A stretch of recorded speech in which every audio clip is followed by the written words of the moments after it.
When conversations turn awkward, it's usually not because you're introverted or because you're shy or because you don't know how to have fun. It's because of what's going on in your head. Now, it might not feel like awkwardness. It might just feel like forced interaction, like forced small talk. And the reason that happens is because you stopped being present to the moment. And you've probably heard that expression, you have to be present. You have to be present to the moment. You have to live in the here and now.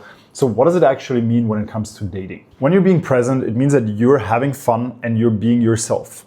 But most of the time what happens is that we switch into this other mode where we're worried about what the other person thinks of us. So we start managing an impression. We hope the other person is going to like us. We hope that they think that we're a good match. We hope that they think that we're good enough and that we're cool, funny, witty, whatever. We're managing that impression rather than being in the moment, doing what we want to do, being ourselves, expressing ourselves, and focusing on having fun ourselves. And the reason that happens is because the outcome matters to us. We want things to work out.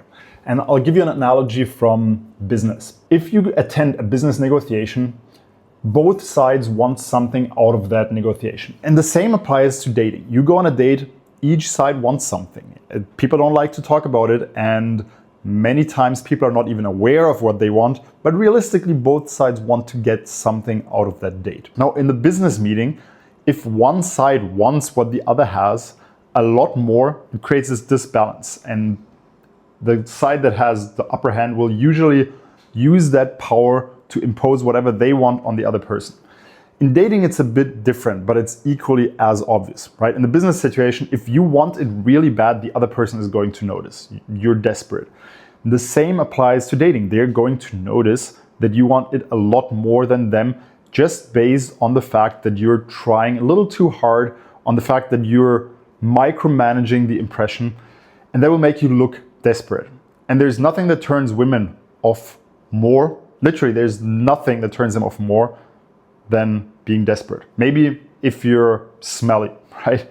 But that's probably the only thing that might turn them off even more than a desperate person. So the reason it's such a turn off when someone is desperate is because it feels like you're going to make a bad deal by making a deal with them. They need what you have so much more than you want what they have.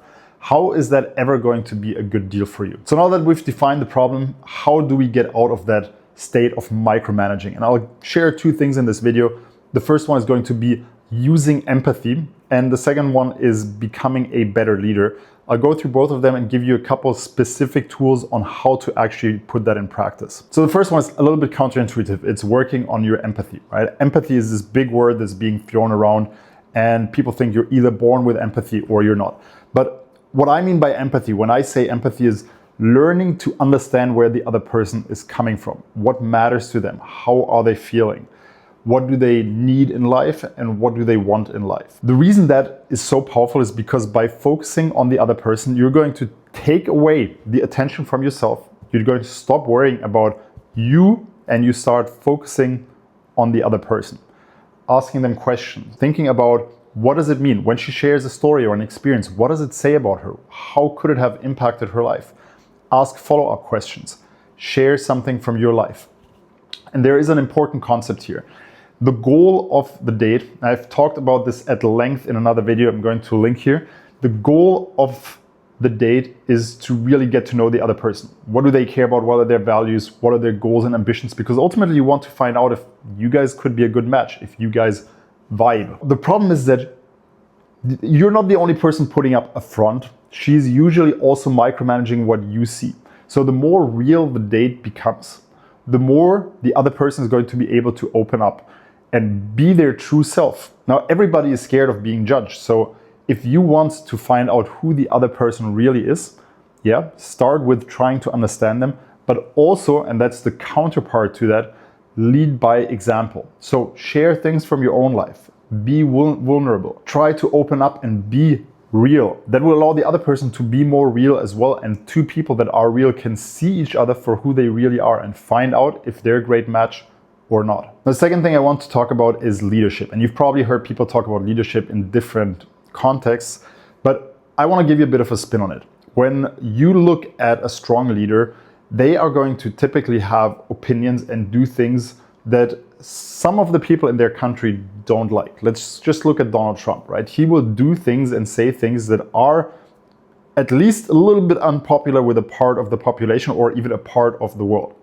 So if you are a leader, you need to be okay with other people's judgment. And the other day I read this quote and it really resonated with me.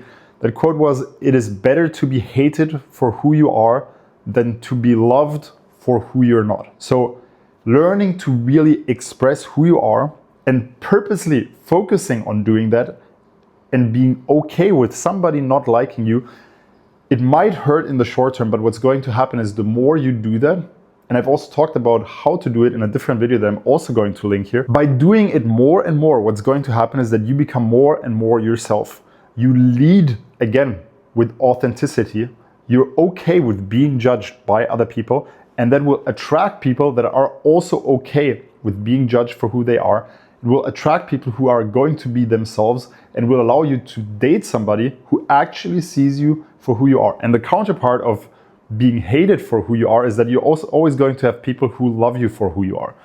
Now for me, I always think of it this way. I would rather have 9 people hate me and 1 person love me than 10 people to be completely indifferent about me. I'd rather go through 9 people who don't want to have anything to do with me and 1 person out of the 10 that's going to love me, rather than have 10 people that are somewhat indifferent. That's the mindset that I go about with my dating life and with my life in general. Okay, now how do you put all of this in practice? I'm going to give you 3 tools and I want you to think of these tools as reference points. A reference point is something you can fall back on whenever you don't really know what to do in an interaction. When you feel like the interaction is a little bit stale or it feels a little bit forced or it feels awkward, here's 3 things you can do.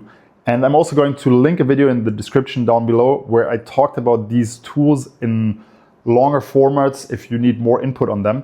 But the 3 tools are this. First one is ask hypothetical questions. Rather than just having like boring conversation about, hey, where are you from? What do you do? Ask hypotheticals. What would you do if? What did you want to do when you were a child? What would you do if you had a superpower? Ask hypothetical questions. The second one is making playful statements. Whenever somebody asks you a question, first answer with something funny, something completely over the top. And only after doing that, you answer with the real answer. And the third reference point or tool that you can use is having stories from your own life that you've told in the past that you think matters to who you are as a person, how you've got to where you are, what shaped your personality, what shaped your character, some crazy experience in your life. Have these stories where you know, well, I can always fall back and share one of these stories because these stories are what defined who I am as a person. That's it. If you have any questions on the topics of this video, let me know in the comments and I'll see you in one of my next videos.